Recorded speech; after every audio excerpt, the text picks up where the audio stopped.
ನಮಸ್ಕಾರ. SSLC ಪರೀಕ್ಷಾ ಸಿದ್ಧತೆ ಮತ್ತೊಂದು ವಿಡಿಯೋಗೆ ನಿಮಗೆ ಸ್ವಾಗತ ಸುಸ್ವಾಗತ.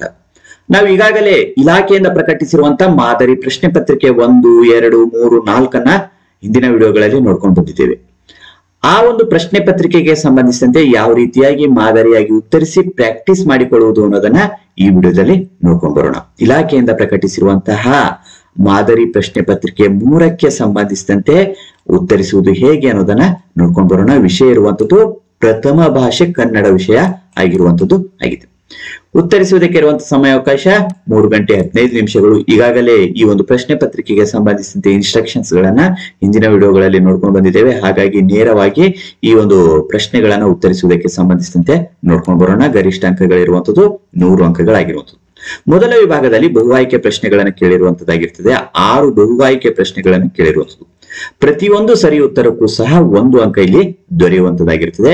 ಮೊದಲನೇ MCQ ಕ್ವಶನ್ ಇರುವಂತದ್ದು ಕನ್ನಡ ವರ್ಣಮಾಲೆಯಲ್ಲಿರುವ ವರ್ಗೀಯ ವ್ಯಂಜನಾಕ್ಷರಗಳ ಸಂಖ್ಯೆ ಕೇಳಿರುವಂತದ್ದು. ವರ್ಗೀಯ ವ್ಯಂಜನಾಕ್ಷರಗಳ ಸಂಖ್ಯೆ ಇರುವಂತದ್ದು ಬಿ ಆಯ್ಕೆ 25 ಸರಿಯಾಗಿರುವಂತಹ ಉತ್ತರ. ವರ್ಗೀಯ ವ್ಯಂಜನಾಕ್ಷರಗಳು 25 ಇರುವಂತದ್ದಾಗಿದೆ. ಇನ್ನು ಎರಡನೇ ಪ್ರಶ್ನೆ ಅನ್ವರ್ಥ ನಾಮಪದಕ್ಕೆ ಉದಾಹರಣೆ ಅಂತ ಹೇಳಿ ಕೇಳಿರುವಂತದ್ದು. ಅನ್ವರ್ಥ ನಾಮಪದಕ್ಕೆ ಉದಾಹರಣೆ ಆಗಿರುವಂತದ್ದು ಇವುಗಳಲ್ಲಿ ಬರುವಂತದ್ದು ಡಿ ಆಯ್ಕೆ ವಿಜ್ಞಾನಿ ಅನ್ನುವಂಥದ್ದು ಅನ್ವರ್ಥ ನಾಮಪದಕ್ಕೆ ಉದಾಹರಣೆ ಆಗಿರುವಂತದ್ದಾಗಿದೆ. ಇನ್ನು ಮೂರನೇ ಪ್ರಶ್ನೆ ಇರುವಂತದ್ದು ಪಾರಿಭಾಷಿಕ ಪದಗಳನ್ನು ಅನ್ಯ ಭಾಷೆಯ ಪದಗಳನ್ನು ಪ್ರಮುಖ ಪದಗಳನ್ನು ಸೂಚಿಸುವಾಗ ಬಳಸುವ ಲೇಖನ ಚಿಹ್ನೆ ಅಂತ ಕೇಳಿರುವಂತದ್ದು ಬಿ ಆಯ್ಕೆ ವಾಕ್ಯವೇಷ್ಟನ ಚಿಹ್ನೆ ಆಗಿರುವಂತದ್ದು ಆಗಿದೆ. ನಾಲ್ಕನೇ ಪ್ರಶ್ನೆ ದಗದಗ ಪದದಲ್ಲಿರುವ ಅವ್ಯಯ ಕೇಳಿರುವಂತದ್ದು. ಈ ಆಯ್ಕೆ ಅನುಕರಣಾವ್ಯಯ. ದಗದಗ ಅನ್ನುವಂಥದ್ದು ಒಂದು ಅನುಕರಣ. ಯಾವ ರೀತಿಯಾಗಿ ಉರಿತಾ ಇದೆ, ದಗದಗ ಉರಿತಾ ಇದೆ ಅಂತ ಹೇಳ್ತೀವಲ್ಲ, ಇದು ಒಂದು ಅನುಕರಣಾವ್ಯಯ ಆಗಿರುವಂತದ್ದು. ಇನ್ನು 5ನೇ ಪ್ರಶ್ನೆ ಇರುವಂತದ್ದು ಧೃತಿಗೆಟ್ಟು ಪದ ಈ ಸಂಧಿಗೆ ಸೇರಿದೆ ಅಂತ ಕೇಳಿರುವಂತದ್ದು. ಇದು ಆದೇಶ ಸಂಧಿಗೆ ಸೇರಿರುವಂತಹ ಪದ ಆಗಿರುವಂತದ್ದು. ಇನ್ನು 6ನೇ ಪ್ರಶ್ನೆ ಭರತನು ಮನೆಗೆಲಸವನ್ನು ಮಾಡನು. ಇಲ್ಲಿ ಮಾಡನು ಅನ್ನೋದಕ್ಕೆ ಅಂಡರ್ಲೈನ್ ಮಾಡಿರುವಂತದ್ದು. ಗೆರೆ ಎಳೆದ ಪದದಲ್ಲಿರುವ ಕ್ರಿಯಾರೂಪ. ಇಲ್ಲಿ ಮಾಡನು ಅನ್ನುವಂಥದ್ದು ಇರುವಂತದ್ದು. ಹಾಗಾಗಿ ಇದು ನಿಷೇಧಾರ್ಥಕ. ಸಿ ಆಯ್ಕೆ ನಿಷೇಧಾರ್ಥಕ ಪದ ಆಗಿರುವಂತದ್ದಾಗಿದೆ. ಇನ್ನು 2ನೇ ವಿಭಾಗದಲ್ಲಿ ಕೆಳಗಿನವುಗಳಲ್ಲಿ ಮೊದಲೆರಡು ಪದಗಳಿಗಿರುವ ಸಂಬಂಧದಂತೆ 3ನೇ ಪದಕ್ಕೆ ಸರಿ ಹೊಂದುವ ಸಂಬಂಧಿ ಪದವನ್ನ ಬರೆಯಿರಿ ಅಂತ ಕೇಳಿರುವಂತದ್ದು. ಪ್ರತಿಯೊಂದು ಸರಿ ಉತ್ತರಕ್ಕೂ ಸಹ 1 ಅಂಕ ಇಲ್ಲಿ ದೊರೆಯುವಂತದ್ದು ಆಗಿದೆ.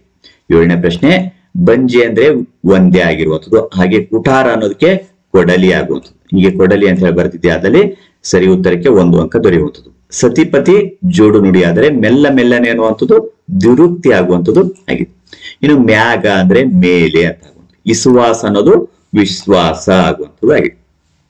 ಸಪ್ತಮಿ ಅನ್ನುವಂಥದ್ದಕ್ಕೆ ಓಳು ವಿಭಕ್ತಿ ಪ್ರತ್ಯಯ ಆದರೆ ದ್ವಿತೀಯ ಅನ್ನೋದು ಆಗಿರುವಂಥದ್ದು ಆಗಿದೆ.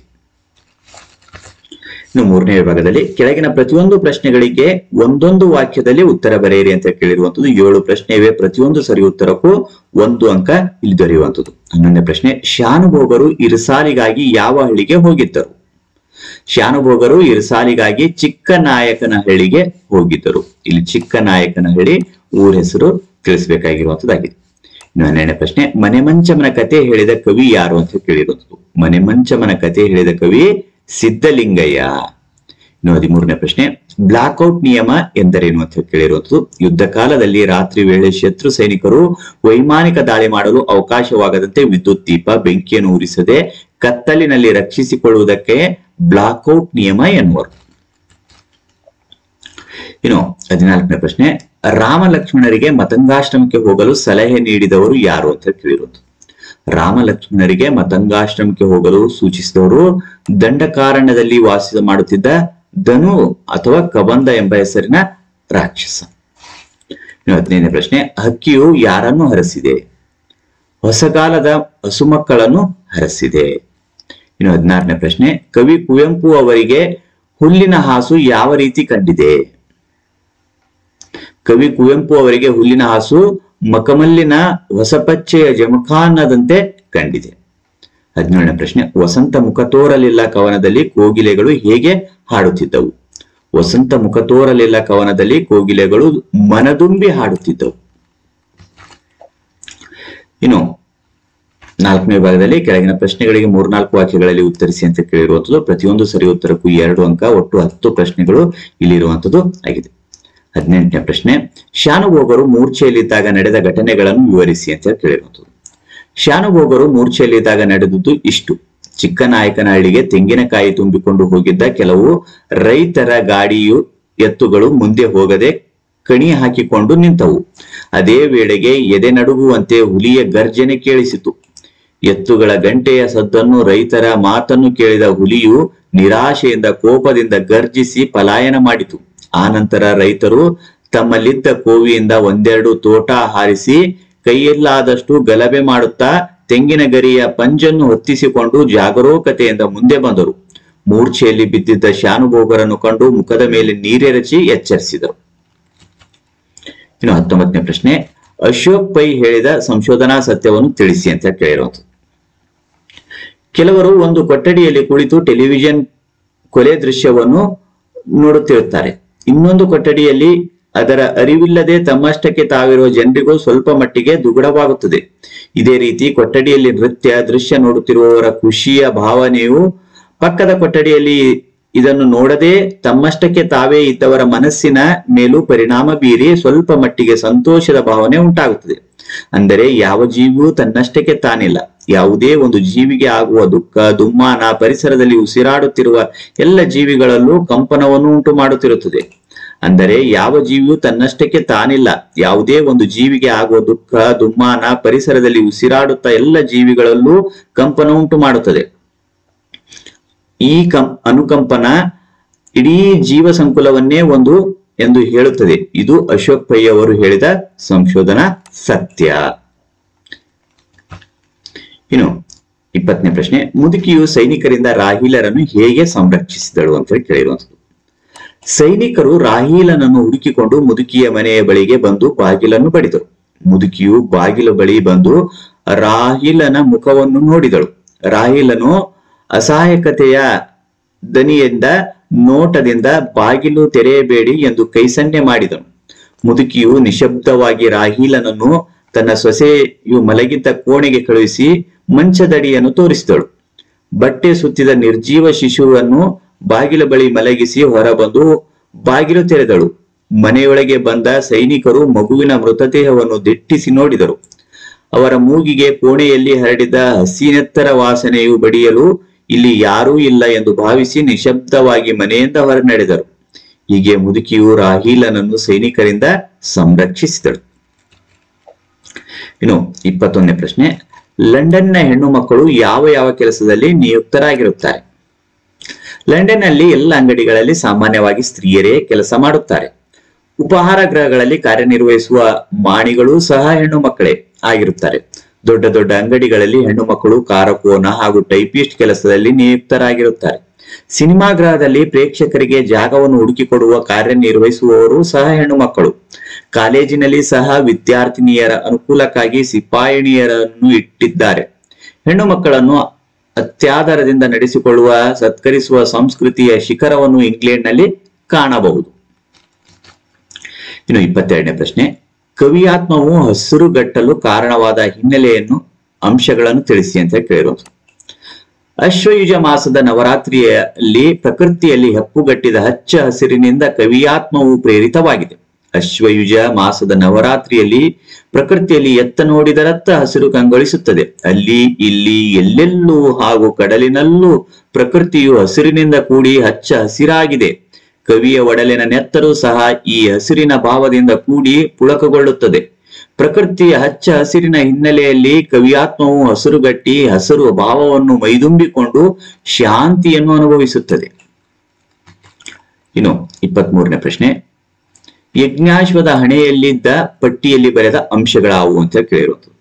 ಯಜ್ಞಾಶ್ವದ ಹಣೆಯಲ್ಲಿದ್ದ ಪಟ್ಟಿಯಲ್ಲಿ ಭೂಮಂಡಲದಲ್ಲಿ ಕೌಸಲ್ಯೆಯ ಮಗನಾದ ಶ್ರೀರಾಮನೊಬ್ಬನೇ ವೀರನು. ಇದು ಅವನ ಯಜ್ಞದ ಕುದುರೆ. ಇದನ್ನು ತಡೆಯುವ ಸಾಮರ್ಥ್ಯವುಳ್ಳವರು ಯಾರೇ ಆದರೂ ತಡೆಯಲಿ ಎಂದು ಬರೆಯಲಾಗಿತ್ತು. ಇನ್ನು 24ನೇ ಪ್ರಶ್ನೆ, ಜಲಿಯನ್ ವಾಲಾಬಾಗ್ ಹತ್ಯಾಕಾಂಡವು ಸ್ವಾತಂತ್ರ್ಯ ಇತಿಹಾಸದ ಕರಾಳ ಘಟನೆ ಹೇಗೆ ಅಂತ ಕೇಳಿರುವುದು. ಸ್ವಾತಂತ್ರ್ಯ ಹೋರಾಟಗಾರರು ಕ್ರಿಸ್ತಶಕ 1919ರ ಏಪ್ರಿಲ್ 13ರಂದು ಜಲಿಯನ್ ವಾಲಾಬಾಗ್ನಲ್ಲಿ ಶಾಂತಿಯುತ ಸಭೆಯನ್ನು ಸಂಘಟಿಸಿದರು.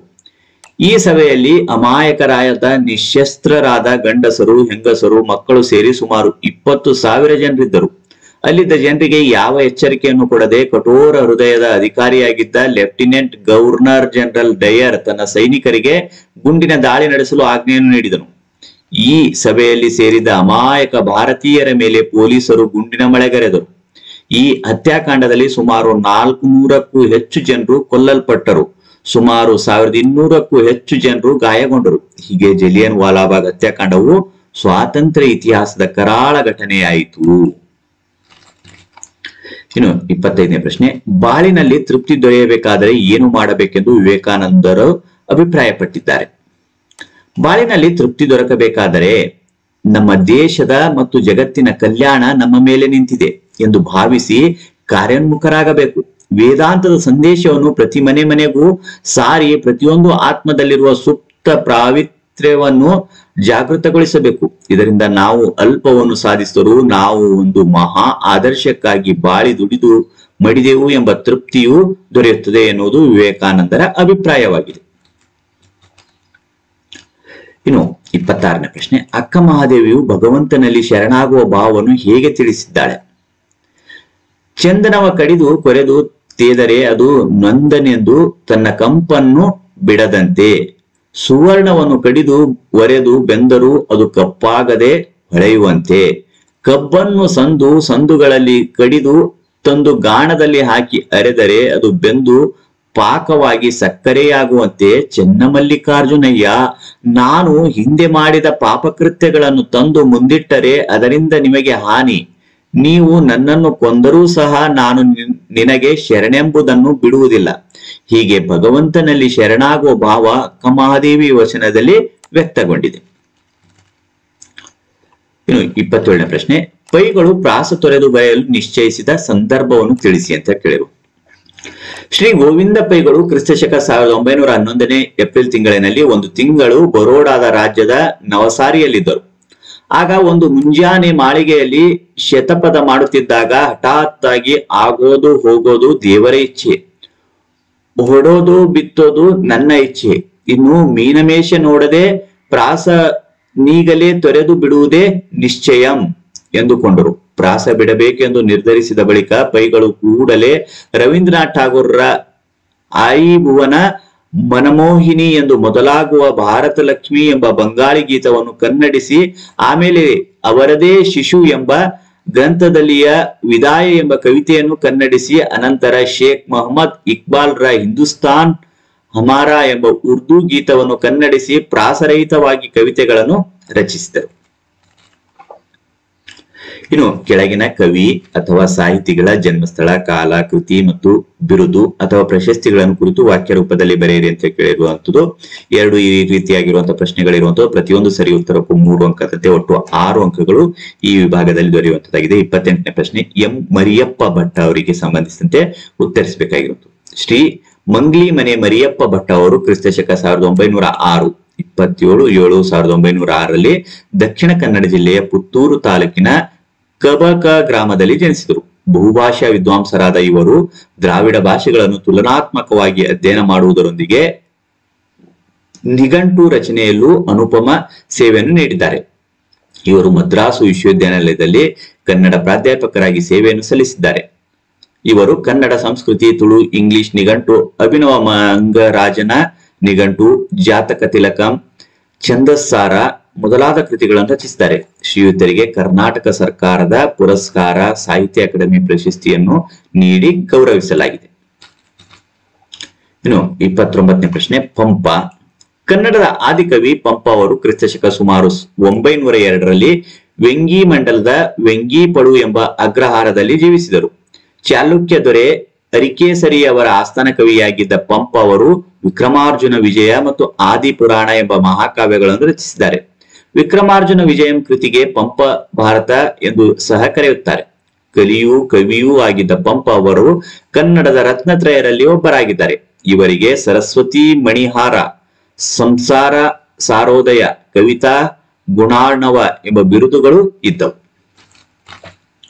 ಇನ್ನು 6ನೇ ವಿಭಾಗದಲ್ಲಿ ಕೆಳಗಿನ ಪದ್ಯವಾಕ್ಯ ಪ್ರಸ್ತಾರ ಹಾಕಿ ಗಣ ವಿಭಾಗ ಮಾಡಿ ಛಂದಸ್ಸಿನ ಹೆಸರನ್ನ ಬರೆಯಿರಿ ಅಂತ ಕೇಳಿರುವಂಥದ್ದು. ಒಂದು ಪ್ರಶ್ನೆ, 3 ಅಂಕ ಇರುವಂಥದ್ದು. ಇಲ್ಲಿ ಕೋಗಿಲೆಯಾಗಿ ಹುಟ್ಟುವುದು ನಂದನದೋಳುವನ ವಾಸಿದೆ ದೇಶದೋಳು ಅಂತ ಹೇಳಿ ಈ ರೀತಿಯಾಗಿರುವಂತದಕ್ಕೆ ನೀವು ಪ್ರಸ್ತಾರ ಹಾಕಿರುವಂತದನ್ನ ಗಮನಿಸಬಹುದು. ಇಲ್ಲಿ ಗುರು ಲಘು ಲಘು ಗುರು ಲಘು ಗುರು ಲಘು ಲಘು ಲಘು ಗುರು ಲಘು ಲಘು ಗುರು ಲಘು ಲಘು ಗುರು ಲಘು ಗುರು ಲಘು ಗುರು ಈ ರೀತಿಯಾಗಿ ಇದಕ್ಕೆ ಪ್ರಸ್ತಾರ ಹಾಕಿರುವಂತದನ್ನ ನೀವು ಗಮನಿಸಬಹುದು. ಇದು ಭ ರ ನ ಭ ಭ ರ ಲಾಸ್ಟಿಗೆ ಲಘು ಉಳಿದಿರುವಂತದ್ದು ಗುರು ಉಳಿದಿರುವಂತದ್ದಾಗಿದೆ. ಭರ ನ ಭ ಭ ರ ಲಘು. ಈ ಮೇಲಿನ ಪದ್ಯವು ಅಕ್ಷರ ಗಣದ ಉತ್ಪಲಾ ಮಾಲಾವೃತ್ತದಲ್ಲಿ ರಚಿತವಾಗಿದೆ. ಇನ್ನು 7ನೇ ವಿಭಾಗದಲ್ಲಿ ಕೆಳಗಿನ ವಾಕ್ಯದಲ್ಲಿರುವ ಅಲಂಕಾರವನ್ನು ಹೆಸರಿಸಿ ಲಕ್ಷಣ ಬರೆದು ಸಮನ್ವಯಗೊಳಿಸಿರಿ ಅಂತ ಕೇಳಿರುವಂತದ್ದು 31ನೇ ಪ್ರಶ್ನೆ. 3 ಅಂಕಕ್ಕೆ ಇರುವಂತದ್ದಾಗಿದೆ. ಮಾತು ಬಲ್ಲವನಿಗೆ ಜಗಳವಿಲ್ಲ, ಊಟ ಬಲ್ಲವನಿಗೆ ರೋಗವಿಲ್ಲ ಅನ್ನುವಂಥದ್ದಾಗಿದೆ. ಇದರಲ್ಲಿರುವಂತಹ ಅಲಂಕಾರ ದೃಷ್ಟಾಂತರ ಅಲಂಕಾರ ಆಗಿರುವಂತದ್ದಾಗಿದೆ.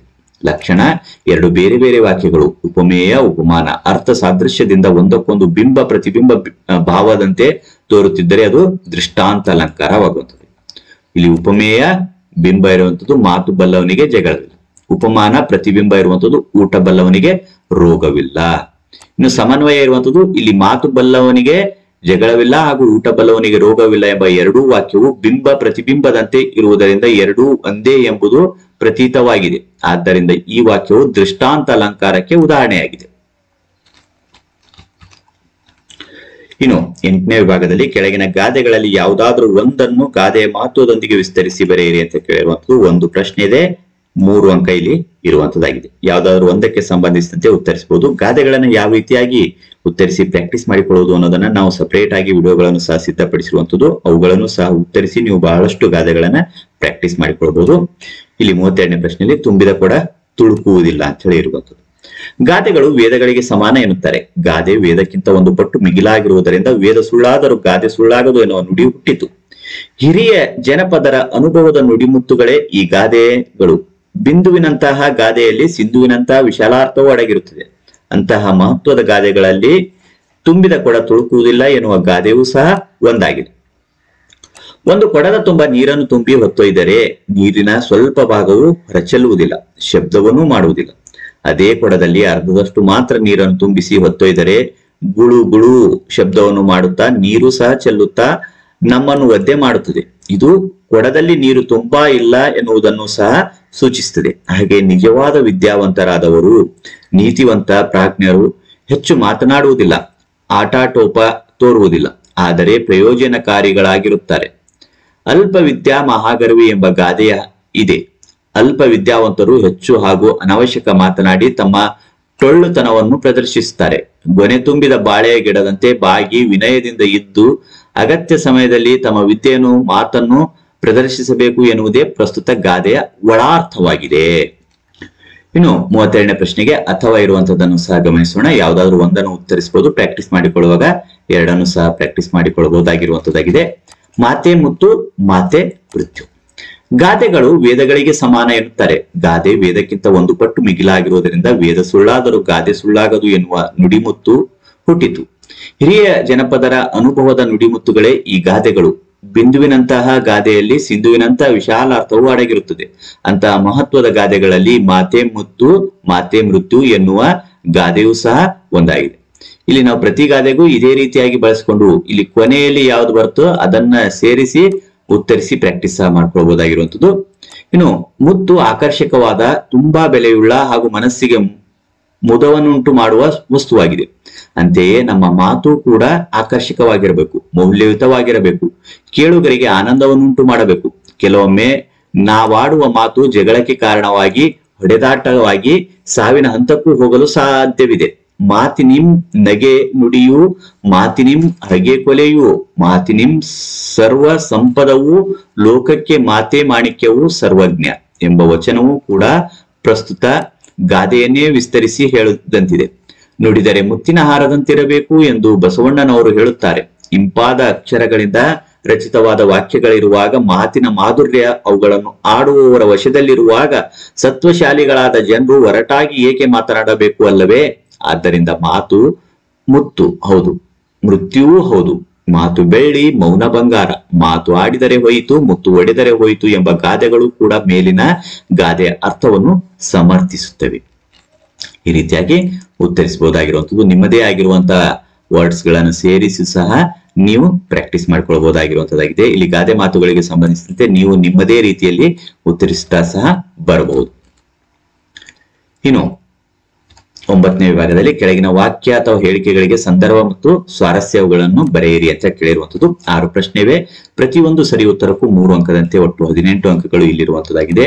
33ನೇ ಪ್ರಶ್ನೆ, ಕೈಗಾರೀಕರಣ ಇಲ್ಲವೇ ಅವನತಿ.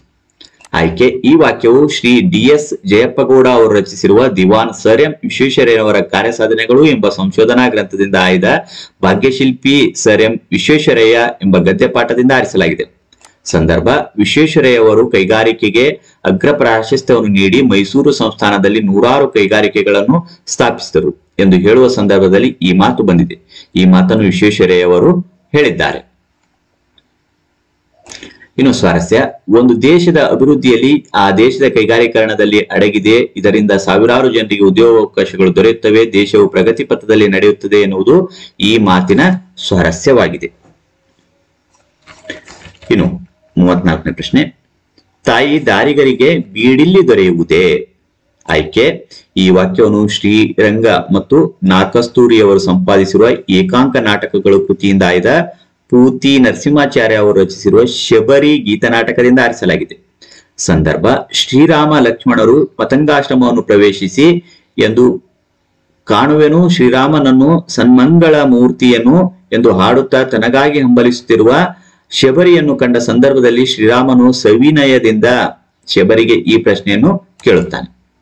ಸ್ವಾರಸ್ಯ, ತನಗಾಗಿ ಹಂಬಲಿಸುತ್ತಿರುವ ಶಬರಿಯನ್ನು ಕುರಿತು ರಾಮನು ಏನೂ ಅರಿಯದವನಂತೆ ದಾರಿಗರಾದ ನಮಗೆ ಇಲ್ಲಿ ಉಳಿದುಕೊಳ್ಳಲು ಸ್ಥಳಾವಕಾಶ ದೊರೆಯುವುದೇ ಎಂದು ಸವಿನಯದಿಂದ ಪ್ರಶ್ನಿಸುವುದು ಶ್ರೀರಾಮನ ವಿನಯವಂತಿಕೆ ಸಾಕ್ಷಿಯಾಗಿದೆ.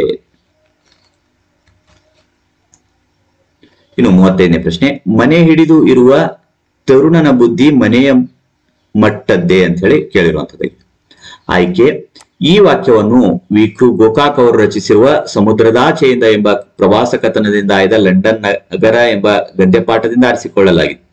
ಸಂದರ್ಭ, ಲೇಖಕರು ತಮ್ಮ ಲಂಡನ್ ಪ್ರವಾಸದ ವರ್ಣನೆಯನ್ನು ಮುಕ್ತಾಯ ಮಾಡುವ ಸಂದರ್ಭದಲ್ಲಿ ಶೇಕ್ಸ್ಪಿಯರ್ ಅವರ ಈ ಮಾತು ಅವರ ಮನದಲ್ಲಿ ಮೂಡುತ್ತದೆ. ಸ್ವಾರಸ್ಯ, ಪ್ರವಾಸದಿಂದ ಮನಸ್ಸು ವಿಕಾಸ ಹೊಂದುತ್ತದೆ. ಪ್ರಪಂಚವನ್ನು ನೋಡುವ ದೃಷ್ಟಿಯೂ ವಿಶಾಲವಾಗುತ್ತದೆ. ಪ್ರವಾಸ ಮಾಡದೆ ಮನೆಯಲ್ಲೇ ಕುಳಿತ ತರುಣನ ಜ್ಞಾನವು ವಿಕಾಸವಾಗುವುದಿಲ್ಲ. ಆತನು ಬಾವಿಯೊಳಗಿನ ಕಪ್ಪೆಯಂತೆ ಅಲ್ಪಜ್ಞಾನಿಯಾಗುತ್ತಾನೆ ಎನ್ನುವುದನ್ನು ಈ ಮಾತು ಸ್ವಾರಸ್ಯಪೂರ್ಣವಾಗಿ ಅಭಿವ್ಯಕ್ತಪಡಿಸುತ್ತದೆ. ಇನ್ನು 36ನೇ ಪ್ರಶ್ನೆ, ಮಂಗಳ ಲೋಕದ ಅಂಗಳಕ್ಕೇರಿ ಅಂತ ಹೇಳಿರುವಂಥದ್ದು. ಆಯ್ಕೆ, ಈ ವಾಕ್ಯವನ್ನು ಅಂಬಿಕಾತನ ದತ್ತ ಎಂಬ ಕಾವ್ಯ ನಾಮದಿಂದ ಪ್ರಸಿದ್ಧರಾದ ಶ್ರೀ ದ.ರಾ. ಬೇಂದ್ರೆ ಅವರು ರಚಿಸಿರುವ ಗರಿ ಕವನ ಸಂಕಲನದಿಂದ ಆಯ್ದ ಹಕ್ಕಿ ಹಾರುತ್ತಿದೆ ನೋಡಿದಿರಾ ಎಂಬ ಪದ್ಯ ಭಾಗದಿಂದ ಆರಿಸಲಾಗಿದೆ. ಸಂದರ್ಭ, ಕವಿ ದ.ರಾ. ಬೇಂದ್ರೆ ಅವರು ಕಾಲದ ಗತಿಯನ್ನು ಹಾರುವ ಹಕ್ಕಿಗೆ ಸಮೀಕರಿಸಿ ವರ್ಣಿಸುವ ಸಂದರ್ಭದಲ್ಲಿ ಕಾಲ ಪಕ್ಷಿಯು ಹಾರುತ್ತಾ ಆಡುತ್ತಾ ಹಾಡುತ್ತಾ ಮಂಗಳ ಲೋಕದ ಅಥವಾ ಮಂಗಳ ಗ್ರಹ ಅಂಗಳವನ್ನು ಸಹ ಏರಲಿದೆ ಎಂಬ ಈ ಮಾತನ್ನು ಹೇಳುತ್ತಾರೆ.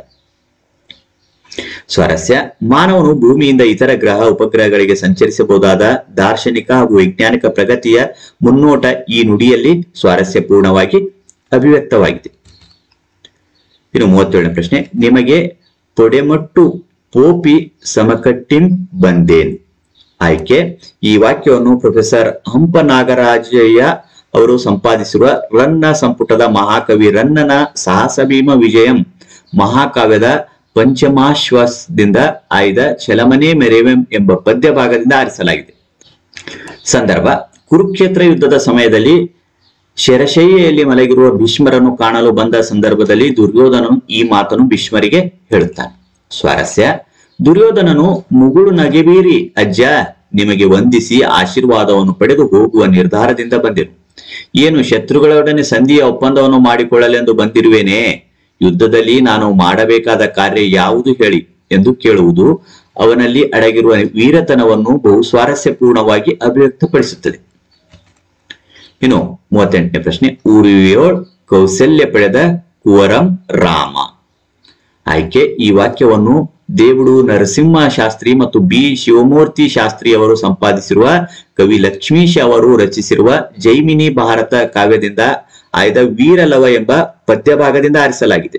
ಸಂದರ್ಭ: ಲವನು ತನ್ನ ಆಶ್ರಮದ ತೋಟವನ್ನು ಧ್ವಂಸ ಮಾಡಿದ ಶ್ರೀರಾಮನ ಯಜ್ಞಾಶ್ವದ ಹಣೆಯಲ್ಲಿದ್ದ ಪಟ್ಟದ ಲಿಖಿತವನ್ನು ಓದುವ ಸಂದರ್ಭದಲ್ಲಿ ಈ ಮಾತು ಬಂದಿದೆ. ಯಜ್ಞಾಶ್ವದ ಹಣೆಯ ಮೇಲಿದ್ದ ಪಟ್ಟದ ಲಿಖಿತದಲ್ಲಿ ಈ ಮಾತನ್ನು ಬರೆಯಲಾಗಿತ್ತು. ಸ್ವಾರಸ್ಯ: ಭೂಲೋಕದಲ್ಲಿ ಕೌಸಲ್ಯ ಮಗನಾದ ಶ್ರೀರಾಮನೊಬ್ಬನೇ ವೀರನು ಎನ್ನುವುದು ರಾಮನ ವೀರತನವನ್ನು ಬಹು ಸ್ವಾರಸ್ಯಪೂರ್ಣವಾಗಿ ಅಭಿವ್ಯಕ್ತಪಡಿಸುತ್ತದೆ. ಇನ್ನು ಕೆಳಗಿನ ಪದ್ಯ ಭಾಗವನ್ನು ಪೂರ್ಣಗೊಳಿಸಿ ಬರೆಯಿರಿ ಅಂತ ಕೇಳಿರುವಂತದ್ದು. ಇಲ್ಲಿ 4 ಸಾಲುಗಳ ಪದ್ಯ ಭಾಗವನ್ನು ಪೂರ್ಣಗೊಳಿಸಬೇಕಾಗಿರುವಂತದ್ದಾಗಿದೆ. 39ನೇ ಪ್ರಶ್ನೆ: ಕಲುಷಿತವಾದಿ ನದಿ ಜಲಗಳಿಗೆ ಮುಂಗಾರಿನ ಮಳೆಯಾಗೋಣ, ಬರುಡಾಗಿರುವಿ ಕಾಡು ಮೇಡುಗಳ ವಸಂತವಾಗುತ್ತಾ ಮುಟ್ಟೋಣ. ಈ ರೀತಿ 4 ಸಾಲುಗಳನ್ನು ತಪ್ಪಿಲ್ಲದಂತೆ ಪೂರ್ಣಗೊಳಿಸಿದಾಗ ಅಂಕಗಳು ದೊರೆಯುವಂತದ್ದಾಗಿದೆ. ಅಥವಾ ಈ ಒಂದು ಪದ್ಯಕ್ಕೆ ಆಯ್ಕೆ ಸಹ ಇರುವಂತದ್ದಾಗಿದೆ. ಮತಗಳೆಲ್ಲವೂ ಪಥಗಳು ಎನ್ನುವ ಹೊಸ ಎಚ್ಚರದೋಳ್ ಬದುಕೋಣ, ಭಯ ಸಂಶಯದೋಳ್ ಕಂದಿದ ಕಣ್ಣೋಳು ನಾಳಿನ ಕನಸನ್ನು ಬಿತ್ತೋಣ ಅಂತ ಹೇಳಿರುವಂತದ್ದು. ಇನ್ನು 11ನೇ ವಿಭಾಗದಲ್ಲಿ ಕೆಳಗಿನ ಪದ್ಯ ಭಾಗವನ್ನು ಓದಿ ಅರ್ಥ ಮಾಡಿಕೊಂಡು ಅಡಕವಾಗಿರೋ ಮೌಲ್ಯನಾಧರಿಸಿ ಸಾರಾಂಶ ಬರೆಯಿರಿ ಅಂತ ಕೇಳಿರುವಂತದ್ದು. ಒಂದು ಪ್ರಶ್ನೆ ಇದೆ, 4 ಅಂಕ ಇರುವಂತದ್ದು. ಇಲ್ಲಿ 40ನೇ ಪ್ರಶ್ನೆಯಲ್ಲಿ ಇಲ್ಲಿ ಒಂದು ಪದ್ಯವನ್ನು ಕೊಟ್ಟಿರುವಂತದ್ದು. ಈ ಪದ್ಯವನ್ನ ಓದಿ ಅರ್ಥ ಮಾಡಿಕೊಂಡು ಇದರಲ್ಲಿರುವಂತಹ ಸಾರಾಂಶವನ್ನು ನಿಮ್ಮದೇ ರೀತಿಯಲ್ಲಿ ಉತ್ತರಿಸಬಹುದಾಗಿರುವಂಥದ್ದು. ನಿನಗೆ ಹಸ್ತಿನಾಪುರದ ರಾಜ್ಯದ ಘನತೆಯನ್ನು ಮಾಡುವೆನು ಪಾಂಡವ, ಜನಪ ಕೌರವ ಜನಪರೋಲೈಸುವನು ಗದ್ದುಗೆಯ ನಿನಗೆ ಕಿಂಕರವೆರಡು ಸಂತತಿ ಎನಿಸಲೊಲ್ಲದೆ ನೀನು ದುರ್ಯೋಧನನ ಬಾಯ್ದಂಬಲಕ್ಕೆ ಕೈಯಾನುವರೇ ಹೇಳೆಂತ. ಈ ರೀತಿಯಾಗಿರುವಂತಹ ಈ ಒಂದು ಪದ್ಯವನ್ನು ಓದಿ ಅರ್ಥ ಮಾಡಿಕೊಂಡು ನಿಮ್ಮದೇ ರೀತಿಯಲ್ಲಿ ಉತ್ತರಿಸಬಹುದು. ಇಲ್ಲಿ ನಾವು ಮಾಡೆಲ್ ಆಗಿ ಉತ್ತರಿಸಿರುವಂತದನ್ನ ಗಮನಿಸಬಹುದಾಗಿರುವಂತದ್ದಾಗಿದೆ. ಈ ಚರಣವನ್ನು ಕುಮಾರವ್ಯಾಸ ಎಂದು ಪ್ರಸಿದ್ಧನಾದ ಗದುಗಿನ ನಾರಾಯಣಪ್ಪ ರಚಿಸಿರುವ ಕರ್ನಾಟ ಭಾರತ ಕಥಾಮಂಜರಿ ಎಂಬ ಮಹಾಕಾವ್ಯದಿಂದ ಆಯ್ದ ಕೌರವೇಂದ್ರನ ಕೊಂದೆ ನೀನು ಎಂಬ ಪದ್ಯ ಭಾಗದಿಂದ ಆರಿಸಲಾಗಿದೆ. ಕೃಷ್ಣನು ಕರ್ಣನನ್ನು ಕುರಿತು ನಿನಗೆ ಹಸ್ತಿನಾಪುರದ ರಾಜ್ಯದ ಹಿರಿಮೆಯನ್ನು ಮಾಡುವೆನು, ಪಾಂಡವರ ಕೌರವ ರಾಜರು ಗದ್ದುಗೆ ಓಲೈಸುವವರು, ನಿನಗೆ 2 ಸಂತತಿ ಮರುಮಾತನಾಡದೆ ಸೇವೆಯನ್ನು ಮಾಡುವವರು, ನೀನು ದುರ್ಯೋಧನನ ಬಾಯಂಜಲಕ್ಕೆ ಕೈಯೊಡ್ಡುವರೇ ಹೇಳು ಎಂದನು. ಅಸಾಮಾನ್ಯನು ಶೌರ್ಯಕ್ಕೆ, ದಾನಕ್ಕೆ, ಉದಾತ್ತತೆಗೆ, ಕರುಣೆಗೆ ಹೆಸರಾಗಿದ್ದ ಕರ್ಣನಿಗೆ ವಿಧಿಯು ಎಂತಹ ಸಂಕಟವನ್ನು ಉಂಟು ಮಾಡಿತು ಹಾಗೂ ಅವನ ಸ್ವಾಮಿ ನಿಷ್ಠೆಯ ಮುಂದೆ ಶ್ರೀಕೃಷ್ಣನ ಪ್ರಲೋಭನೆ ಹೇಗೆ ವ್ಯರ್ಥಗೊಂಡಿತು ಎಂಬುದು ಈ ಪದ್ಯದ ಆಶಯವಾಗಿದೆ. ನಿರ್ದಿಷ್ಟ ಗುರಿ ಸಾಧನೆಗೆ ವಿವಿಧ ತಡೆಗಳು ಅಡ್ಡಿಯಾದರೂ ಅದನ್ನು ದಾಟಿ ಸಾಗಬೇಕು ಎಂಬ ಮೌಲ್ಯಯುತ ಸಂದೇಶವು ಈ ಪದ್ಯ ಭಾಗದಲ್ಲಿ ವ್ಯಕ್ತವಾಗಿದೆ. ಇನ್ನು 12ನೇ ವಿಭಾಗದಲ್ಲಿ ಕೆಳಗಿನ ಪ್ರಶ್ನೆಗಳಿಗೆ 8-10 ವಾಕ್ಯಗಳಲ್ಲಿ ಉತ್ತರಿಸಿ ಅಂತ ಕೇಳಿರುವಂತದ್ದು. 2 ಪ್ರಶ್ನೆಗಳಿವೆ. ಪ್ರತಿಯೊಂದು ಸರಿ ಉತ್ತರಕ್ಕೂ 4 ಅಂಕ ಇಲ್ಲಿ ದೊರೆಯುವಂತದ್ದಾಗಿದೆ. 41ನೇ ಪ್ರಶ್ನೆ: ದಾರಿ ತಪ್ಪಿದ ಅಗ್ನಿಭೂತಿ ವಾಯುಭೂತಿಯರನ್ನು ಸೂರ್ಯಮಿತ್ರನು ಹೇಗೆ ಸರಿದಾರಿಗೆ ತಂದನು? ಸೂರ್ಯಮಿತ್ರನು ಅಗ್ನಿಭೂತಿ ಮತ್ತು ವಾಯುಭೂತಿಯರು ತಂದಿದ್ದ ಪತ್ರವನ್ನು ಓದಿದ ನಂತರ ಇವರಿಗೆ ಸಲಿಗೆಯನ್ನು ಕೊಟ್ಟರೆ ಮೊದಲಿನಂತೆ ಸೊಕ್ಕಿನಿಂದ ಹಾಳಾಗುವರು ಎಂಬ ಕಾರಣದಿಂದ ಕಾಶ್ಯಪಿ ಎಂಬ ತಂಗಿಯಿಲ್ಲ ಎಂದು ಹೇಳಿ, ತಾವು ಯಾರಾದರೂ ಆಗಿರಿ, ವಿದ್ಯೆಯನ್ನು ಕಲಿಯುವ ಹಂಬಲದಿಂದ ನನ್ನ ಬಳಿಗೆ ಬಂದಿರುವಿರಿ. ನೀವು ಹರಕು ಬಟ್ಟೆಯನ್ನು ತೊಟ್ಟು ಭಿಕ್ಷೆಯನ್ನು ಬೇಡಿ ಹಗಲು ರಾತ್ರಿ ಆಲಸ್ಯವನ್ನು ಮಾಡದೆ ನಿಯಮಾನುಸಾರ ಓದುವಿರಾದರೆ ನಿಮ್ಮನ್ನು ಓದಿಸುತ್ತೇನೆ ಎಂದು ಹೇಳಿದನು. ಇದಕ್ಕೆ ಒಪ್ಪಿದ ಅಗ್ನಿಭೂತಿ ವಾಯುಭೂತಿಯರು ನಮಸ್ಕರಿಸಿ ವಿದ್ಯೆಯನ್ನು ಕಲಿಯಲು ಪ್ರಾರಂಭಿಸಿದರು. ಸೂರ್ಯಮಿತ್ರನು ಅವರಿಗೆ ಸುಮಾರು 7-8 ವರ್ಷಗಳಲ್ಲಿ 4 ವೇದಗಳನ್ನು, 6 ವೇದಾಂಗಗಳನ್ನು, 18 ಶಾಸ್ತ್ರಗಳನ್ನು, ಮೀಮಾಂಸ, ನ್ಯಾಯ ವಿಸ್ತಾರ, ವ್ಯಾಕರಣ, ಪ್ರಯಾಣ, ಛಂದಲಂಕಾರ, ನಿಘಂಟು, ಕಾವ್ಯ ನಾಟಕಗಳು, ಚಾಣಕ್ಯ ಸಾಮುದ್ರಿಕ, ಶಾಲಿಹೋತ್ರ, ಪಾಳಕಾಪ್ಯ, ಹಾನಿತ, ಅಶ್ವಿನಿಮತ, ಬಾಹಲ, ಸುಶ್ರುತ, ಪಾನೀಯ ಮೊದಲಾದ ಎಲ್ಲ ಶಾಸ್ತ್ರಗಳನ್ನು ಚೆನ್ನಾಗಿ ಕಲಿಸಿ ಯೋಗ್ಯರನ್ನಾಗಿ ಮಾಡಿದನು. ಇವರು ಕಷ್ಟಪಟ್ಟು ಎಲ್ಲ ವಿದ್ಯೆಗಳನ್ನು ಚೆನ್ನಾಗಿ ಅಧ್ಯಯನ ಮಾಡಿ ಪಂಡಿತರಾದರು. ಅವರು ಸಂಪೂರ್ಣವಾಗಿ ಎಲ್ಲ ವಿದ್ಯೆಗಳನ್ನು ಕಲಿತ ನಂತರ ಸೂರ್ಯಮಿತ್ರನು, ನೀವು ನನ್ನ ತಂಗಿಯ ಮಕ್ಕಳು, ನೀವು ಸೋದರಳಿಯರು, ನಿಮಗೆ ಸಲಿಗೆಯನ್ನು ಏಕೆ ಕೊಡಲಿಲ್ಲವೆಂದರೆ ಮೊದಲಿನಂತೆ ನೀವು ತಂದೆಯ ಪ್ರೀತಿಯ ಸೊಕ್ಕಿನಿಂದ ಕೆಟ್ಟಂತೆ ಇಲ್ಲಿಯೂ ಸೊಕ್ಕಿನಿಂದ ಕೆಡುವಿರಿ ಎಂದು ತಿಳಿದು ನಾನು ನಿಮಗೆ ಯೋಗ್ಯರನ್ನಾಗಿ ಮಾಡುವ ಕಾರಣದಿಂದ ನಿಮಗೆ ಸಲಿಗೆಯನ್ನು ಕೊಡಲಿಲ್ಲ. ಇದಕ್ಕೆ ಕೋಪಗೊಳ್ಳುತ್ತೀರಿ, ನನ್ನನ್ನು ಕ್ಷಮಿಸಿ ಎಂದು ಹೇಳಿದನು. ಆನಂತರ ಪಂಡಿತರಾದ ಅವರಿಗೆ ಉಡಲು ಬಟ್ಟೆಯನ್ನು, ತೊಡಲು ಆಭರಣವನ್ನು, ದಾರಿಯಲ್ಲಿ ಊಟ ಮಾಡಲು ಬುತ್ತಿಯನ್ನು ಕೊಟ್ಟು ಅವರನ್ನು ಪ್ರೀತಿಯಿಂದ ಕಳುಹಿಸಿಕೊಟ್ಟನು. ಹೀಗೆ ದಾರಿ ತಪ್ಪಿದ ಅಗ್ನಿಭೂತಿ ವಾಯುಭೂತಿಯರನ್ನು ಸೂರ್ಯಮಿತ್ರನು ಸರಿದಾರಿಗೆ ತಂದನು. ಇನ್ನು ಈ 41ನೇ ಅಥವಾ ಪ್ರಶ್ನೆ ಇರುವಂತದ್ದು. 2 ಪ್ರಶ್ನೆ ಉತ್ತರಗಳನ್ನು ಸಹ ನಾವು ನೋಡ್ಕೊಂಡು ಬರೋಣ. ನೀವು ಉತ್ತರಿಸುವಾಗ ಯಾವ್ದಾದ್ರು ಒಂದನ್ನು ಪರೀಕ್ಷೆಯಲ್ಲಿ ಉತ್ತರಿಸಬಹುದು. ಪ್ರಾಕ್ಟೀಸ್ ಮಾಡಿಕೊಳ್ಳುವಾಗ ಎರಡು ಪ್ರಾಕ್ಟೀಸ್ ಮಾಡಿಕೊಂಡಿದ್ದೆ ಆದಲ್ಲಿ ಪರೀಕ್ಷೆಯಲ್ಲಿ ಯಾವುದು ಸುಲಭ ಅನಿಸ್ತದೋ ಅದನ್ನು ಉತ್ತರಿಸುವುದಕ್ಕೆ ಅನುಕೂಲವಾಗುವಂತದ್ದಾಗಿರ್ತದೆ. ಸೂರ್ಯಮಿತ್ರನು ತನ್ನ ಮಾವನೆಂದು ತಿಳಿದಾಗ ಅಗ್ನಿಭೂತಿ ವಾಯುಭೂತಿಯರಲ್ಲಿ ಮೂಡಿದ ಭಾವನೆಗಳನ್ನು ನಿಮ್ಮ ಮಾತಿನಲ್ಲಿ ಬರೆಯಿರಿ ಅಂತ ಕೇಳಿರುವಂಥದ್ದು. ನಿಮ್ಮದೇ ಆಗಿರುವಂತಹ ರೀತಿಯಲ್ಲಿ ನೀವು ಉತ್ತರಿಸಬಹುದಾಗಿರುವಂಥದ್ದು ಮಾದರಿಯಾಗಿರುವಂತದನ್ನು ಗಮನಿಸಿ. ಸೂರ್ಯಮಿತ್ರನು ಅಗ್ನಿಭೂತಿ ಮತ್ತು ವಾಯುಭೂತಿಯರು ತಂದಿದ್ದ ಪತ್ರವನ್ನು ಓದಿದ ನಂತರ ಇವರಿಗೆ ಸಲಿಗೆಯನ್ನು ಕೊಟ್ಟರೆ ಮೊದಲಿನಂತೆ ಸೊಕ್ಕಿನಿಂದ ಹಾಳಾಗುವರು ಎಂಬ ಕಾರಣದಿಂದ ಕಾಶ್ಯಪಿ ಎಂಬ ತಂಗಿ ಇಲ್ಲ ಎಂದು ಹೇಳಿ ತಾವು ಯಾರಾದರೂ ಆಗಿರಿ, ವಿದ್ಯೆಯನ್ನು ಕಲಿಯುವ ಹಂಬಲದಿಂದ ನನ್ನ ಬಳಿಗೆ ಬಂದಿರುವಿರಿ. ನೀವು ಹರಕು ಬಟ್ಟೆಯನ್ನು ತೊಟ್ಟು ಭಿಕ್ಷೆಯನ್ನು ಬೇಡಿ ಹಗಲು ರಾತ್ರಿ ಆಲಸ್ಯವನ್ನು ಮಾಡದೆ ನಿಯಮಾನುಸಾರ ಓದುವಿರಾದರೆ ನಿಮ್ಮನ್ನು ಓದಿಸುತ್ತೇನೆ ಎಂದು ಹೇಳಿದನು. ಇದಕ್ಕೆ ಒಪ್ಪಿದ ಅಗ್ನಿಭೂತಿ ವಾಯುಭೂತಿಯರು ನಮಸ್ಕರಿಸಿ ವಿದ್ಯೆಯನ್ನು ಕಲಿಯಲು ಪ್ರಾರಂಭಿಸಿದರು. ಸುಮಾರು 7-8 ವರ್ಷಗಳಲ್ಲಿ ಅವರು ಸೂರ್ಯಮಿತ್ರನಿಂದ ಎಲ್ಲ ಶಾಸ್ತ್ರಗಳನ್ನು ಸಂಪೂರ್ಣವಾಗಿ ಅಧ್ಯಯನ ಮಾಡಿ ಪಂಡಿತರಾದರು. ಅವರು ಸಂಪೂರ್ಣವಾಗಿ ಎಲ್ಲ ವಿದ್ಯೆಗಳನ್ನು ಕಲಿತ ನಂತರ ಸೂರ್ಯಮಿತ್ರನು, ನೀವು ನನ್ನ ತಂಗಿಯ ಮಕ್ಕಳು, ನೀವು ಸೋದರಳಿಯರು, ನಿಮಗೆ ಸಲಿಗೆಯನ್ನು ಏಕೆ ಕೊಡಲಿಲ್ಲವೆಂದರೆ ಮೊದಲಿನಂತೆ ನೀವು ತಂದೆಯ ಪ್ರೀತಿಯ ಸೊಕ್ಕಿನಿಂದ ಕೆಟ್ಟಂತೆ ಇಲ್ಲಿಯೂ ಸೊಕ್ಕಿನಿಂದ ಕೆಡುವಿರಿ ಎಂದು ತಿಳಿದು ನಾನು ನಿಮ್ಮನ್ನು ಯೋಗ್ಯರನ್ನಾಗಿ ಮಾಡುವ ಕಾರಣದಿಂದ ನಿಮಗೆ ಸಲಿಗೆಯನ್ನು ಕೊಡಲಿಲ್ಲ ಎಂದು ಹೇಳಿದನು. ಆಗ ಅಗ್ನಿಭೂತಿಯು ಮಾವನು ನಮಗೆ ಸಲಿಗೆಯನ್ನು ಕೊಡದೆ ಇಬ್ಬರನ್ನು ಯೋಗ್ಯರನ್ನಾಗಿ ಮಾಡಿ ಉಪಕಾರ ಮಾಡಿದನು ಎಂದು ಮನದಲ್ಲಿ ಸಂತೋಷಪಟ್ಟರು. ಆದರೆ ವಾಯುಭೂತಿಯು ಮಾವನಾದ ಸೂರ್ಯಮಿತ್ರನು ಮಾಡಿದೆಲ್ಲವೂ ಅಪಕಾರ. ನಮ್ಮ ಮಾವನು ಭಿಕ್ಷೆಯನ್ನು ಬೇಡಿ ತಂದ ಅನ್ನಕ್ಕೆ ಸ್ವಲ್ಪ ಎಣ್ಣೆಯನ್ನಾಗಲಿ ಅಂಬಲಿಗೆ ಉಪ್ಪನ್ನಾಗಲಿ ಬಡಿಸಲಿಲ್ಲ, ನಮಗೆ ಸ್ನಾನವನ್ನು ಮಾಡಿಸಲಿಲ್ಲ, ಕೆರೆಗೆ ಹೋಗಿ ಸ್ನಾನ ಮಾಡುವಾಗ ತಲೆಗೆ ಹಾಕಿಕೊಳ್ಳಲು ಎಣ್ಣೆಯನ್ನು ಕೊಡಿ ಎಂದು ಹೇಳಲಿಲ್ಲ. ತಾನು ಮಾತ್ರ ದಿವ್ಯವಾದ ಆಹಾರಗಳನ್ನು ಪ್ರತಿದಿನವೂ ನೆಂಟರು ಆಳುಗಳ ಜೊತೆ ಊಟ ಮಾಡುತ್ತಿದ್ದನು. ಹಬ್ಬದ ದಿನವಾದರೂ ನಮಗೆ ಊಟ ಕೊಡುವಂತೆ ಹೇಳಲಿಲ್ಲ. ಇವನು ಪಂಚಮಹಾ ಪಾತಕನು, ನಮ್ಮನ್ನು 7-8 ವರ್ಷಗಳವರೆಗೆ ಹಗೆಗಳಂತೆ ದಂಡಿಸಿದನು ಎಂದು ಮನದಲ್ಲಿ ಭಾವಿಸಿ ಕೋಪಗೊಂಡನು. ಇನ್ನು 42ನೇ ಪ್ರಶ್ನೆ. ಹಲಗಲಿ ಬೇಡರು ಕಂಪನಿ ಸರ್ಕಾರದ ವಿರುದ್ಧ ದಂಗೆ ಎದ್ದ ಬಗೆ ಹಾಗೂ ದಂಗೆ ಎದ್ದವರನ್ನು ಸರ್ಕಾರ ನಿಯಂತ್ರಿಸಿದ ಘಟನೆಯನ್ನು ಸಂಕ್ಷಿಪ್ತವಾಗಿ ವಿವರಿಸಿ ಅಂತ ಕೇಳಿರುವಂತದ್ದು. ಇಲ್ಲಿ ಮಾದರಿಯಾಗಿರುವಂತಹ ಉತ್ತರವನ್ನು ಗಮನಿಸಿ. ಕ್ರಿಸ್ತಶಕ 1857ರ ಪ್ರಥಮ ಸ್ವತಂತ್ರ ಸಂಗ್ರಾಮದ ನಂತರ ಬ್ರಿಟಿಷ್ ಸರ್ಕಾರ ಅನುಮತಿ ಇಲ್ಲದೆ ಭಾರತೀಯರು ಶಸ್ತ್ರಾಸ್ತ್ರಗಳನ್ನು ಹೊಂದುವಂತಿಲ್ಲ ಮತ್ತು ತಮ್ಮಲ್ಲಿರುವ ಆಯುಧಗಳನ್ನು ಸರ್ಕಾರಕ್ಕೆ ಒಪ್ಪಿಸಬೇಕು ಎಂಬ ಆದೇಶವನ್ನು ನೀಡಿತು. ಈ ಆದೇಶವನ್ನು ವಿರೋಧಿಸಿ ಹಲಗಲಿಯ ಪೂಜೇರಿ, ಹನುಮ, ಬ್ಯಾಡ್ರ ಬಾಲ, ಭೀಮ, ಜಡಗರಾಮ ಮೊದಲಾದ ವೀರರು ತಮ್ಮಲ್ಲಿರುವ ಆಯುಧಗಳನ್ನು ಕೊಡಲು ಒಪ್ಪದೆ ಇದ್ದುದು ಹಲಗಲಿಯ ಬೇಡರು ದಂಗೆ ಏಳಲು ಕಾರಣವಾಯಿತು. ನಿಶಸ್ತ್ರೀಕರಣದ ಆದೇಶವನ್ನು ವಿರೋಧಿಸಿ ಬ್ರಿಟಿಷ್ ಸರ್ಕಾರ ವಿರುದ್ಧ ಹಲಗಲಿಯ ಬೇಡರು ದಂಗೆ ಎದ್ದರು. ಹಲಗಲಿ ಬೇಡರ ದಂಗೆಯನ್ನು ಅಡಗಿಸಲು ಬ್ರಿಟಿಷರ ದಂಡು ಹಲಗಲಿಗೆ ಬಂದಿತು. ಸೈನ್ಯವು ಜನರನ್ನು ಬೆಂಬತ್ತಿ ಕಡಿದು ಹಾಕಿದವು. ಜನರ ಮೇಲೆ ಕರುಣೆ ಇಲ್ಲದಂತೆ ಗುಂಡು ಹಾರಿಸಿತು. ಹಲಗಲಿಯ ಪೂಜೇರಿ, ಹನುಮ, ಬ್ಯಾಡ್ರ ಬಾಲ, ಭೀಮ, ಜಡಗರಾಮ ಮೊದಲಾದ ವೀರರು ಹೋರಾಡಿ ವೀರಮರಣವನ್ನು ಹೊಂದಿದರು. ಬ್ರಿಟಿಷ್ ಸೈನಿಕರು ಕೊಡಲಿ, ಕೋರೆ, ಕುಡ, ಕಬ್ಬಿಣ, ಮೊಸರು, ಬೆಣ್ಣೆ, ಹಾಲು, ಉಪ್ಪು, ಎಣ್ಣೆ, ಅರಿಶಿಣ, ಜೀರಿಗೆ, ಅಕ್ಕಿ, ಸಕ್ಕರೆ, ಬೆಲ್ಲ, ಗಂಗಳ, ಚೆರಿಗೆ, ಮಂಗಳಸೂತ್ರ ಎಲ್ಲವನ್ನು ಲೂಟಿ ಮಾಡಿ ಊರಿಗೆ ಬೆಂಕಿ ಇಟ್ಟು ಬೂದಿ ಮಾಡಿದರು. ಹಲಗಲಿಯು ಗುರುತಿಸಲಾಗದಷ್ಟು ಸಂಪೂರ್ಣ ನಾಶವಾಯಿತು. ಇನ್ನು ಈ 42ನೇ ಪ್ರಶ್ನೆಗೆ ಅಥವಾ ಪ್ರಶ್ನೆಯನ್ನು ನೋಡೋಣ. ಹಲಗಲಿಯ ಬೇಡರು ಕಾಯ್ದೆಯನ್ನು ವಿರೋಧಿಸಿ ಹುತಾತ್ಮರಾದ ಬಗ್ಗೆ ಲಾವಣಿಯಲ್ಲಿ ಹೇಗೆ ವ್ಯಕ್ತವಾಗಿದೆ ಅಂತ ಕೇಳಿರುವುದು. ಕ್ರಿಸ್ತಶಕ 1857ರ ಪ್ರಥಮ ಸ್ವತಂತ್ರ ಸಂಗ್ರಾಮದ ನಂತರ ಬ್ರಿಟಿಷ್ ಸರ್ಕಾರ ಅನುಮತಿ ಇಲ್ಲದೆ ಭಾರತೀಯರು ಶಸ್ತ್ರಾಸ್ತ್ರಗಳನ್ನು ಹೊಂದುವಂತಿಲ್ಲ ಮತ್ತು ತಮ್ಮಲ್ಲಿರುವ ಆಯುಧಗಳನ್ನು ಸರ್ಕಾರಕ್ಕೆ ಒಪ್ಪಿಸಬೇಕು ಎಂಬ ಆದೇಶವನ್ನು ನೀಡಿತು. ಈ ಆದೇಶವನ್ನು ವಿರೋಧಿಸಿ ಹಲಗಲಿಯ ಪೂಜೇರಿ, ಹನುಮ, ಬ್ಯಾಡ್ರ ಬಾಲ, ಭೀಮ, ಜಡಗರಾಮ ಮೊದಲಾದ ವೀರರು ತಮ್ಮಲ್ಲಿರುವ ಆಯುಧಗಳನ್ನು ಕೊಡಲು ಒಪ್ಪದೆ ಇದ್ದುದು ಹಲಗಲಿಯ ಬೇಡರು ದಂಗೆ ಏಳಲು ಕಾರಣವಾಯಿತು. ನಿಶಸ್ತ್ರೀಕರಣದ ಆದೇಶವನ್ನು ವಿರೋಧಿಸಿ ಬ್ರಿಟಿಷ್ ಸರ್ಕಾರದ ವಿರುದ್ಧ ಹಲಗಲಿಯ ಬೇಡರು ದಂಗೆ ಎದ್ದರು. ಹಲಗಲಿ ಬೇಡರ ದಂಗೆಯನ್ನು ಅಡಗಿಸಲು ಬ್ರಿಟಿಷರ ದಂಡು ಹಲಗಲಿಗೆ ಬಂದಿತು.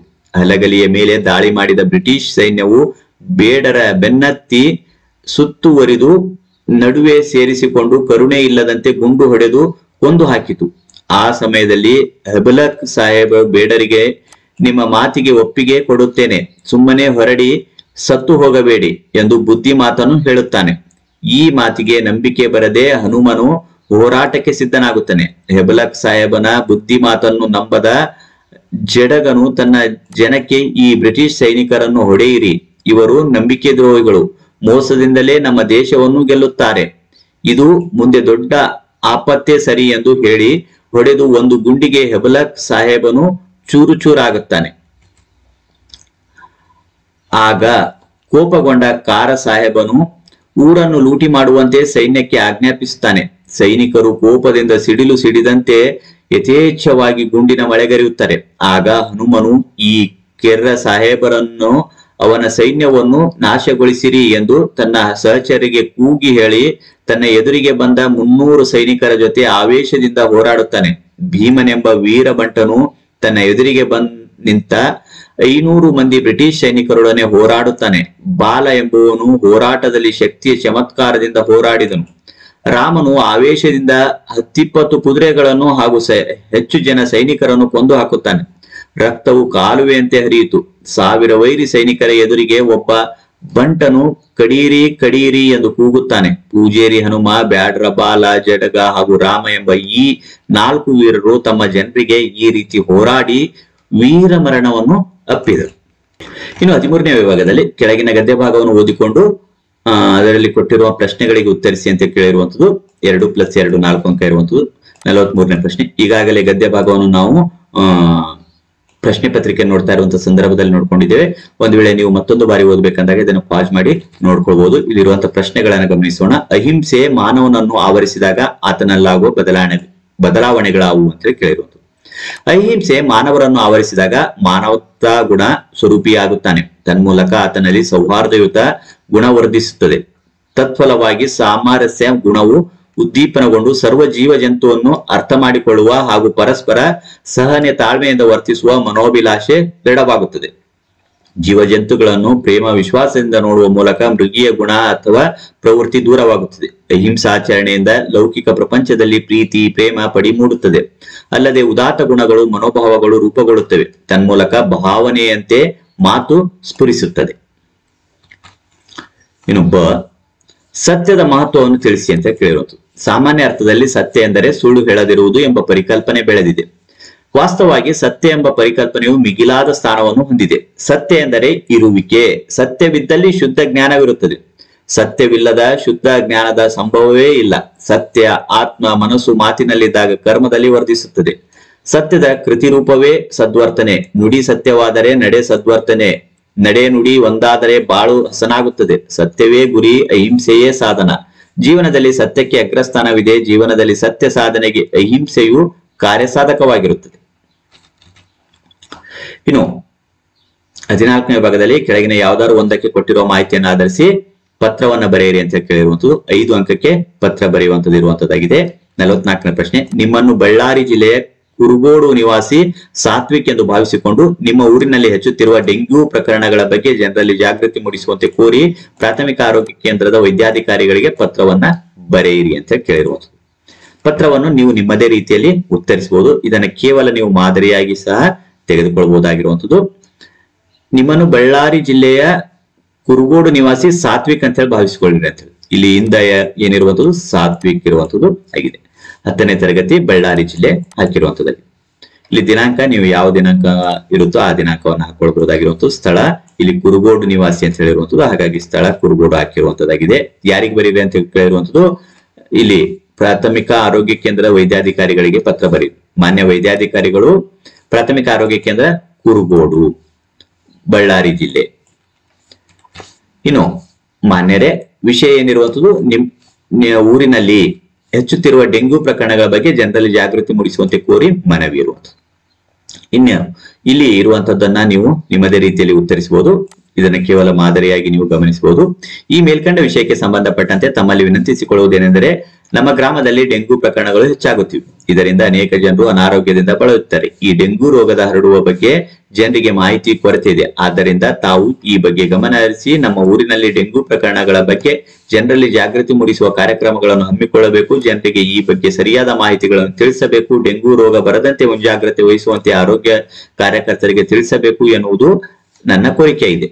ಈ ನನ್ನ ಕೋರಿಕೆಯ ಬಹುಬೇಗ ಈಡೇರಿಸಿರುವೆಂದು ನಂಬಿರುತ್ತೇನೆ. ವಂದನೆಗಳೊಂದಿಗೆ ತಮ್ಮ ನಂಬಿಕೆಯ ಇಲ್ಲಿ ಸಹಿ ಸಾತ್ವಿಕ್ ಬರೆದಿರುವಂತದ್ದು ಆಗಿದೆ. ಇನ್ನು ಹೊರ ವಿಳಾಸದಲ್ಲಿ ಇಂದ ಸಾತ್ವಿಕ್, 10ನೇ ತರಗತಿ, ಕುರುಗೋಡು, ಬಳ್ಳಾರಿ ಜಿಲ್ಲೆ. ಯಾರಿಗೆ? ಇವರಿಗೆ ಇರುವಂತದ್ದು ಮಾನ್ಯ ವೈದ್ಯಾಧಿಕಾರಿಗಳು, ಪ್ರಾಥಮಿಕ ಆರೋಗ್ಯ ಕೇಂದ್ರ, ಕುರುಗೋಡು, ಬಳ್ಳಾರಿ ಜಿಲ್ಲೆ. ಇನ್ನು ಅಥವಾ ಈ ಪ್ರಶ್ನೆಗೆ ಅಥವಾ ಆಯ್ಕೆ ಸಹ ಇರುವಂತದ್ದು, ನಿಮ್ಮನ್ನು ವಿಜಯನಗರ ಜಿಲ್ಲೆಯ ರಾಜಾಪುರದ ಸರ್ಕಾರಿ ಪ್ರೌಢಶಾಲೆ ಸಮರ್ಥ್ ಎಂದು ಭಾವಿಸಿಕೊಂಡು ಶಾಲೆಯಲ್ಲಿ ಆಚರಿಸುತ್ತಿರುವ ಶಾಲಾ ಶತಮಾನೋತ್ಸವ ಸಮಾರಂಭಕ್ಕೆ ಆಹ್ವಾನಿಸಿ ಕೊಪ್ಪಳದಲ್ಲಿ ವಾಸವಾಗಿರುವ ಸುರೇಶ್ ಎಂಬ ಹೆಸರಿನ ತಂದೆಗೆ ಪತ್ರ ಬರೆಯಿರಿ ಅಂತ ಕೇಳಿದ್ರು. ನೀವು ಸಮರ್ಥ ಅಂತ ಹೇಳಿ ಭಾವಿಸ್ಕೊಳ್ಬೇಕಾಗಿರುವಂತದ್ದು, ನಿಮ್ಮ ತಂದೆ ಸುರೇಶ್ ಅಂತ ಹೇಳಿ ಭಾವಿಸಿಕೊಂಡು ಉತ್ತರಿಸಬೇಕಾಗಿರುವಂತದ್ದು ಆಗಿದೆ. ಇಲ್ಲಿ ಕ್ಷೇಮ, ದಿನಾಂಕ, ಸಮರ್ಥ್ 10ನೇ ತರಗತಿ ಸರ್ಕಾರಿ ಪ್ರೌಢಶಾಲೆ ರಾಜಾಪುರ, ವಿಜಯನಗರ ಜಿಲ್ಲೆ ಅಂತ ಹೇಳಿ ಅವರು ಕೊಟ್ಟಿರುವಂತಹ ವಿಳಾಸವನ್ನ ಹಾಕಿರುವಂತದ್ದು. ಇನ್ನು ತೀರ್ಥ ರೂಪ ಅವರಿಗೆ ನಿಮ್ಮ ಪ್ರೀತಿಯ ಮಗನು ಮಾಡುವ ಶಿರಸಾಷ್ಟಾಂಗ ನಮಸ್ಕಾರಗಳು. ಇಲ್ಲಿ ನಾನು ಕ್ಷೇಮವಾಗಿದ್ದೇನೆ, ಅಲ್ಲಿ ತಾವೂ ಸಹ ಮನೆಯಲ್ಲಿರುವರೆಲ್ಲರೂ ಕ್ಷೇಮವಾಗಿರುವರೆ ಎಂದು ನಂಬಿರುತ್ತೇನೆ.